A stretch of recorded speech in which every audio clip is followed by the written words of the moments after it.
couple jobs. I'll go in order from my least favorite to my favorite. I work at a sporting goods store, and I don't like that one very much. I'm a substitute teacher. I do enjoy doing that, and I'm also a fireman, and that's a super fun job. I ever since I was little, the only two things I ever wanted to do was be a fireman, or I wanted to do something, and I liked making people laugh. So. I substituted at the school that she works at. I'm not going to get any more jobs, so that's fine. I signed up before one time at the Funny Bone, chickened out, didn't go. And then I don't know, it might have been like a year later, I signed up. I'm like, okay, this time I'm gonna go, and I'm actually gonna do it, and I did it, and it was a lot of fun. I like that you can just smoke in here regardless of how just anyone thinks about it. It's just like, it kind of reminds me of like a Waffle House, When you go inside, they're like, would you like smoking or to get the out? I guess I was driven a little bit. I bought a comedy book, which is kind of like silly now, but like, and the one, I never finished the book, but the one thing it did get to, it's like, until you go on stage and you put down a date, which I surpassed by a lot, until you do that, you can't finish reading the book. So that was the thing, and I was like, with anything in life, I would always be like, I'll just do that later. And I feel like if I kept saying I'll do it later, then I would always regret it. But I'm like, if I try it, maybe it'll go well, maybe it won't, but I have to try it. Anyone here ever had a three-way associate's degree? Have you ever had a three-way? I'm only saying no because your girlfriend's here. Okay, so this guy's had a three-way. I think once you do it a couple more times, and then you start doing bad, then I was like, this is something I need. I need to like make this happen and do well again. So that's what I did. I started going bad, and then I was like, I need to change something up, and then to ramp myself up, and that's when I caught the bug. If someone just becomes is on TV, they're like, yeah, that guy's like a sellout because he's doing well. Yeah, then those people are just wrong. Yeah, I think so too. Someone was, I don't know. Like Selling out is the key? Yeah, right. You want to do and what I mean by that is you eventually do this to do it for a living, right? And to do it for as wide an audience as possible. Right.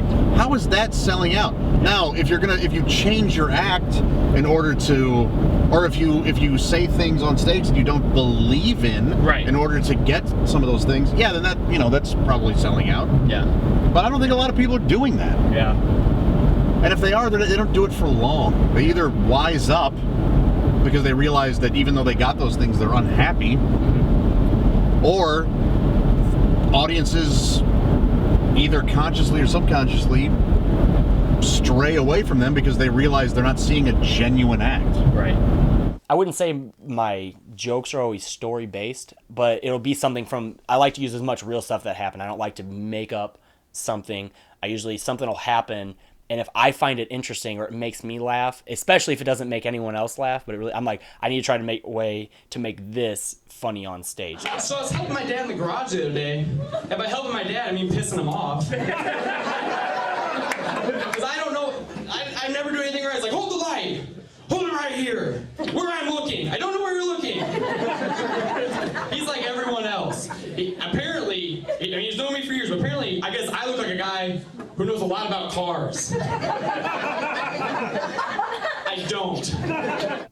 I think once you start doing stand-up, you almost get a different brain. I'm recently single, and being single.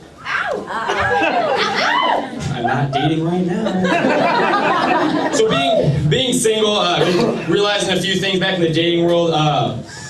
With the girl the other day, and we were sitting on the couch, and we started apart, and then we moved together, and eventually we're holding hands. And I was just wondering, why, when anyone holds hands, does each person do this? And start like molesting each other's hand like that feels good? Like, am I the only person with no nervings in their hand? Like, it doesn't feel good for me? Are there couples out there just like, get the cuticle, baby, get it? Yeah.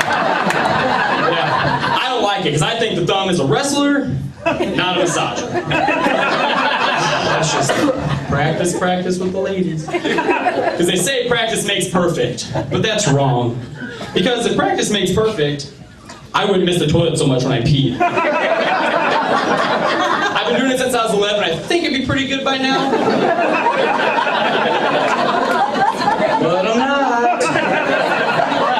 the material you write doesn't always go over from crowd to crowd. And that kind of messes with your head because you're like, well, it worked the first time. How come it doesn't work this time? When you think something's funny, and I would equate it to, if you don't do stand-up, I would equate it to something that you witness. If you're driving in your car or something, you have a story and you call your best friend and you call them and you tell them the story and you're waiting for that like relief of them. And your best friend who knows you, knows your point of views, when they don't laugh, that's what it's like when you have a good joke and you take it on stage and nothing. And you're like, why don't you guys see it this way? And that, I think that's one of the hardest things is you're like, you think something's undeniably funny and you're like, this is gonna just destroy. And then it gets nothing. And then you're like, what? I do want to be honest with you guys. I do like doing stand-up. Not tonight, but most nights. The worst time bombing, it was a biker bar. And I go up and I made fun of the fact that there was no motorcycles there. They didn't like that.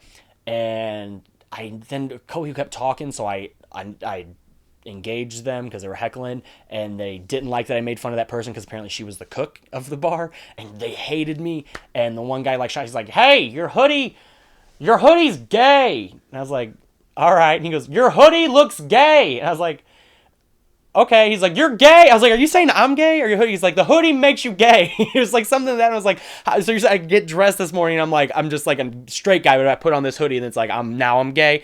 And so I'm like just digging myself out of this gay hole just the whole time. He's this guy. I'm like, I just never won him back over. And I would like do a joke and I'm like, I don't know what to do for these guys. Did you say I don't? Or did you say you do? Do you like country or do you not like country? What? Don't talk and then not talk. I don't really know how to handle hecklers. I try to make it fun, I guess, a little bit, but you basically have to be like, you have to say, you're being rude, but let's not make everyone think I'm an asshole. When you know you're funny, but the audience doesn't think you're funny, sometimes it's just like, man, don't you know that this is what, this comedy is all I think about, and you people are sitting there, you've never done this, you're not funny, and you're telling me that I'm not? How f***ing dare you? But 100%. Right now, I'm at the position. If you look at it from like what a basic show is, with most shows at the club that you'll go see is probably it's an MC, what's called like a feature or middle, and then your headliner.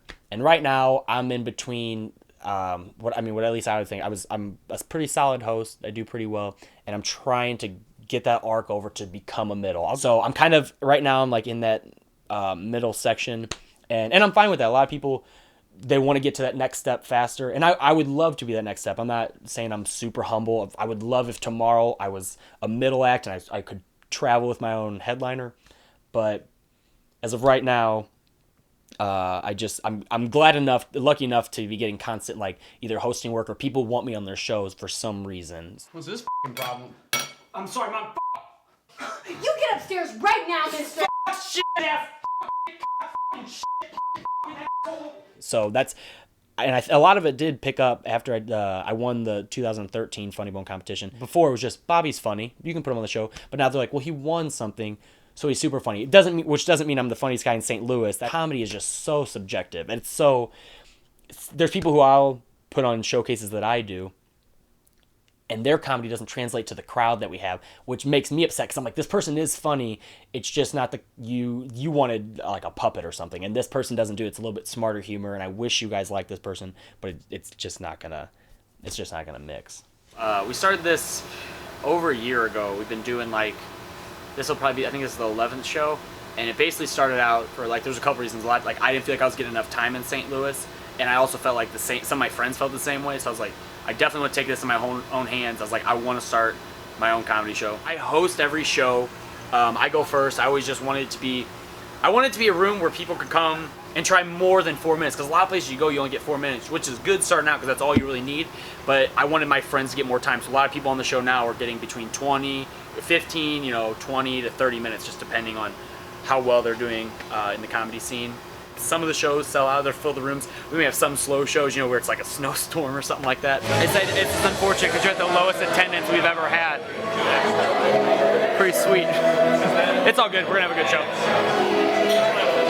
And I want to put everyone on it, but the people I put on the most are the people who I know are working hard. I don't care if you have the best solid 10 minutes in St. Louis, if I don't see you and I don't see that you're working and that you really love comedy and you want it to be something bigger than you are, then I try not to put those people on the show. My name's Max Fitzgerald. I've been doing comedy for just over, well, my first open mic was just over 4 years ago, but since regularly a few years, yeah. It's one of the loneliest things you can do, I think. You're just on stage by yourself, trying to get people to laugh who are expecting you to laugh. It was just awful for months, and then like couldn't get on, but then I don't know, it went well that first time, so I was like, okay, I can do something that's original that I created, and that's the good feeling. Like I thought of this in my brain, the words came out, and then I put it on a piece of paper, and then I tell it to people, and then they laugh, and that makes me feel happier. I still give the audience what I think they want for like comic wise, and people who I bring back people who I know they like, but then I'll also bring back people that I'm like, maybe you won't like this person, but I know they're funny, so I'm gonna put my faith in them and put them on my show because I like them, and I kind of don't care what you guys think. It's my show, you know? I think a lot of, especially at this point, I'm 23, and a lot of people, they kind of grew up, like even there's a lot of friends who I still hang out with who are also weird like me, like to do fun, weird stuff. But a lot of people are like, well, they've moved out of their parents' house and I have not. And they are doing more things, and I kind of have to sit back and be like, do I want to be that adult right now? Or do I want to be the guy who grows up and I'm like, hey, I'm an adult now, but then I look back and I never had fun? Or do I want to be the guy that's like has fun and maybe I have some regrets, but at least I gave it a shot. This is something that you created from nothing. No one told you make this something. You just took something you liked and made it where they love it, and then where people are saying it later. Like someone's like, hey, I told that guy at work, and for me, you're like, that's insane. That's insane that you think of me and what my dream and goal is, and you tell people about it.